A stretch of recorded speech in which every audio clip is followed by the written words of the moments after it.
పాపం ధీరజ్ చాలా కష్టపడుతున్నాడు. వాడి ఇంట్లో ట్యూషన్ చెప్తానంటే మావయ్య వద్దంటున్నారు. నేను వాడు ఒకవైపు చదువుకుంటూ మరోవైపు అంతలా కష్టపడాలి. ఏ వర్క్ చేయాలి? పరమేశీ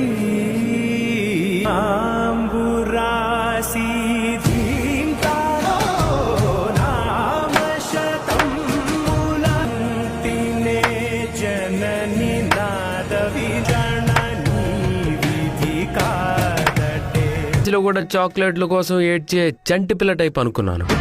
భరతనాట్యం చేసినట్టు, నెలవంక మూన్ వాక్ స్టెప్స్ వేసినట్టు. మరి ఇప్పుడేంటి, ఒంట్లోకి క్లాసికల్ డాన్సర్ దూరింది?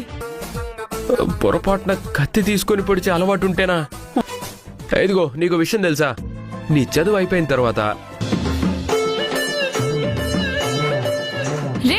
నీకు డాన్స్ క్లాసులు చెప్పుకొని బ్రతికే టాలెంట్ కూడా ఉందని అంటున్నాను.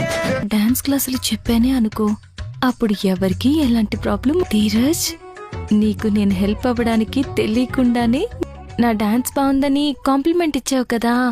హలో పట్టుకొని కొంప తీసి డాన్స్ క్లాసెస్ అవి చెప్తావేమో.